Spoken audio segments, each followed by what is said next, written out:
Pero dahil nga po sa ah, naka-copyright tayo, mahilig mag-copyright 'tong mga 'to, eh. Pakinggan na lang po natin yung kanilang pagtatalo.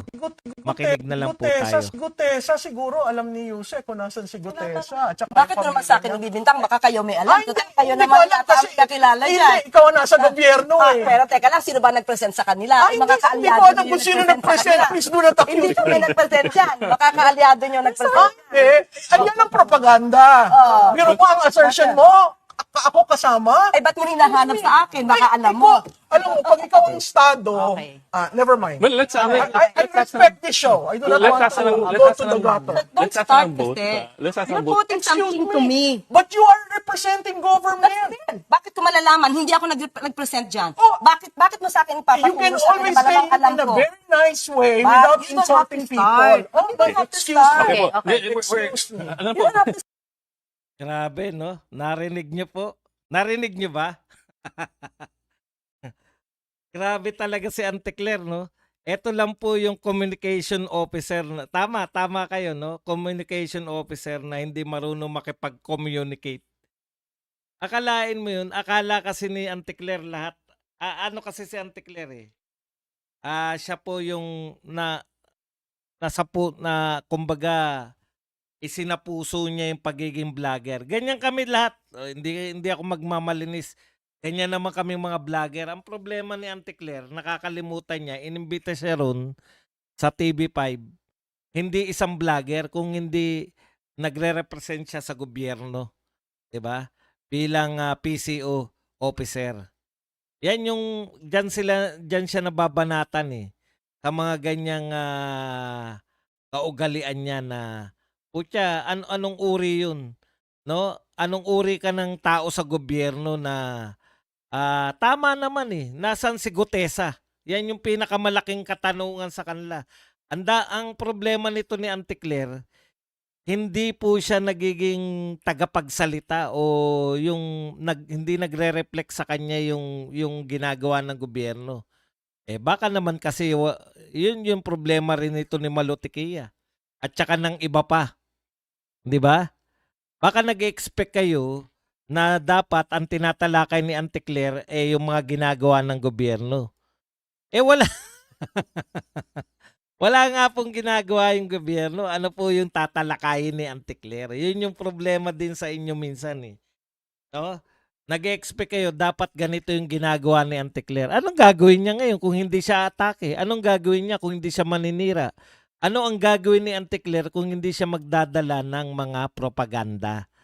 Propagandista si Auntie Claire, kaya siya hinair. Dahil propaganda. Ito pong gobyerno na to, hindi po to typical na gobyerno na mayroong mga achievement, mayroong pong mga ginagawang proyekto. Ang kinakailangan po sa PCO ay ipabatid kung anong ginagawa. Ito pong gobyerno natin, wala pong yung bare minimum lang po yung ginagawa. Yung kumbaga, sige, sabi nga ni BP Sara, 'di ba? Wala naman siyang talagang iniuutos sa bawat departamento.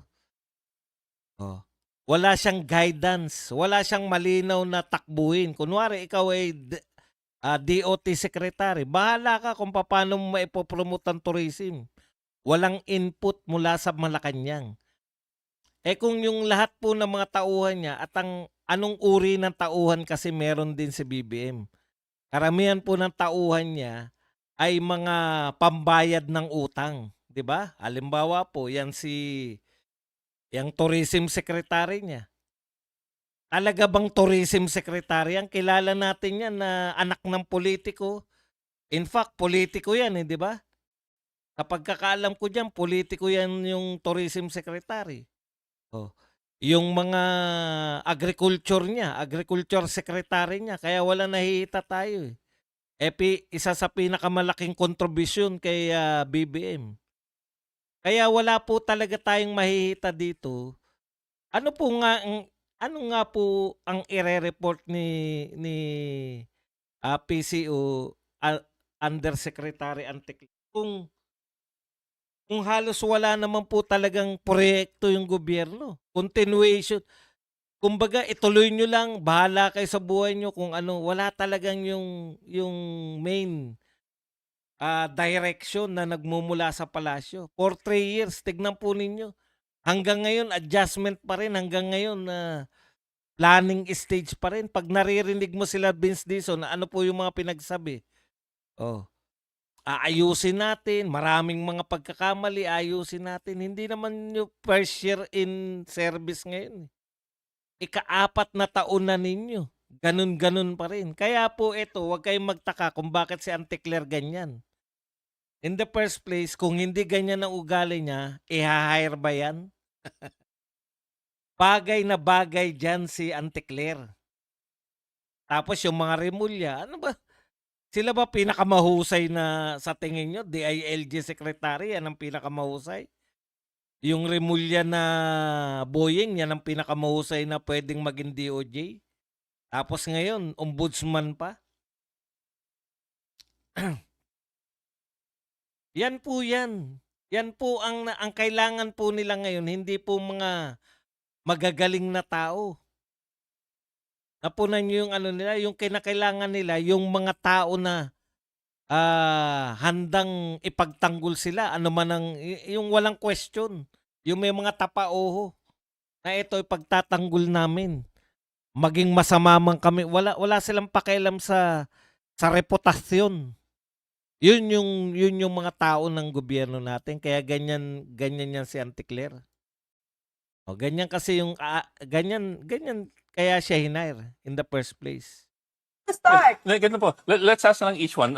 Do we have any information from either end? Any information from either end of where he is? And No, I don't know. There was someone who told me that he is in the custody of government, agencies of government, including the family.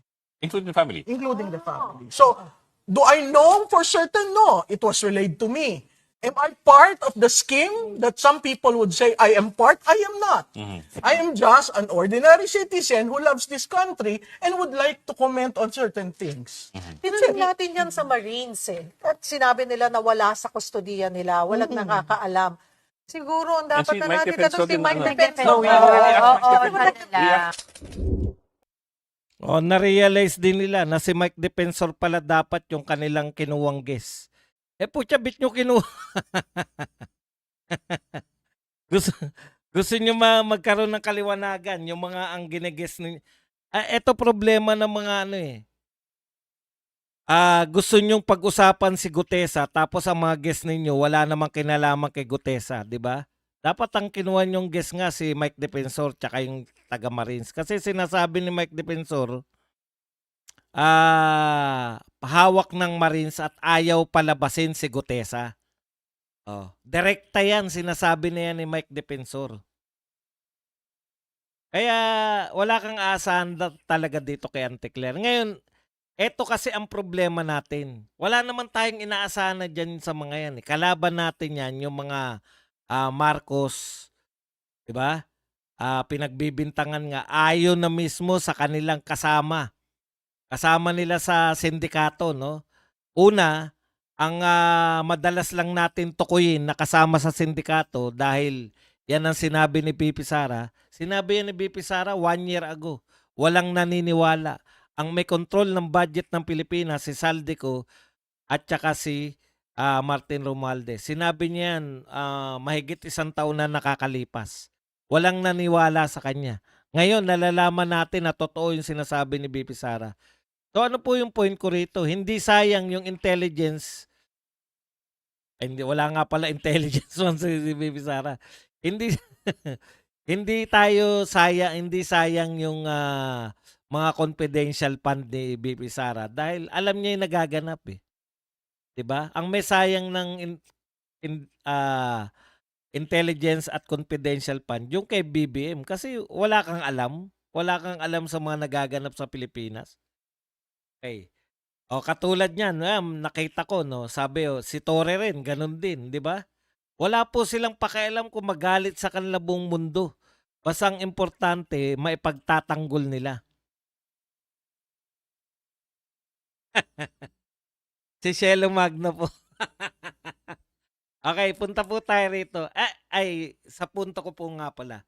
Ang punto ko po, wala na tayo asahan dyan sa gobyerno, di ba? Sabi nga natin, putya, ano pang asa mo dyan?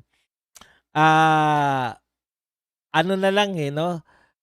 Logic na lang Binabanata na ng presidente yung sarili niyang gobyerno. Tapos, ang gusto pa, siya pa hero.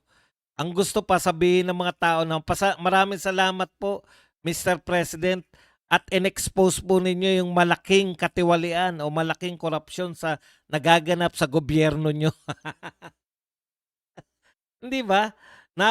Tayo po ay pinamumunuan ng ganitong uri ng gobyerno na ah, tuwan-tuwa pa siya ay ano pa siya, proud na proud pa, Proud na proud pa yung presidente na i-expose yung sarili niyang gobyerno sa pinakamalaking korupsyon na naitala sa kasaysayan. Breaking record po to sa Philippine governance, no?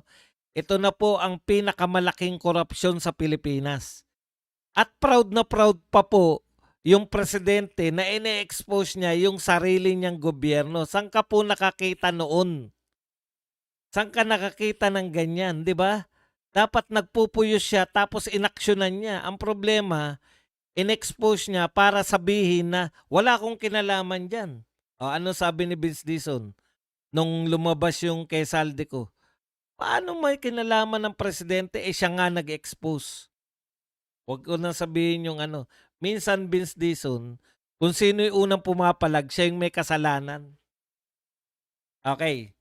Punta tayo rito. So, wala tayong aasahan sa mga kakampi ni BBM na katotohanan, di ba? Wala tayong aasahan na kakampi sa atin na magsasabi ng totoo yung mga yan. Siyempre, kukontrahin nila lahat ng sasabihin na katiwalian. Yun nga yung punto nila, di ba? Isa pang panloloko. May binito nga alam nyo po, nagbito ng 194 billion something. Palagay na natin nagbito, tama naman yan. Pero sinabi po ni Tatay Digong bago siya ipinakulong. Ngayon, alam nyo na kung bakit pinakulong, no? Hindi po pala dahil sa war on drugs. Na-expose pala ang pagnanakaw nila. Alam nyo, takang-taka nga ako di ba? Ano pakialam nila war on drugs? Yung pala, ngayon, na-expose po kasi yung pagnanakaw ng mga yan. Sila ni Ungab tsaka si PRRD. Ano bang binunyag nila? May dapat na ibito 194? Hindi po. Yung buong budget, ang sinasabi ni Tatay Digong, maanomalya. Kasama niya si Congressman Ungab, maanomalya yung buong budget. Tapos pagtatanggol nyo, binito niya, ilang trillion ba yung budget? Trillion po yung budget. Ang binito niya, 190 something billion lang. Yan sabi ni Tatay Digong, maanomalya yung buong budget. Ngayon lang daw sila nakakita ng budget na bungi-bungi. Nagfe-fill in the blanks. Doon pa lang Pagkatapos nun, pinakulong na si Tatay Digong. Alam nyo na ngayon. Kasi wala naniwala pa kay Tatay Digong habang wala pa naniniwala dyan, ipakulong na natin. Baka mamaya matuklasan na nila. Wala pong bahong hindi sumasambulat 'Di ba? Lahat po ng baho ay maaamoy. Eto na nga, lantad na sa atin. Nakalusot. Gusto pa rin magpalusot. Ano na lang ang katwiran? Hindi na nga nila pinabubula. Parang sinasabi nila, kung magnanakaw si BBM, dapat hindi siya nag-expose. Tsaka, yan po ang pinakamababaw na pangangatwiran. So, wala po tayo, alam po natin na talagang laganap at si BBM at ang kanyang gobyerno ang may kasalanan nito. Kaya lang, ganun lang sana kadali.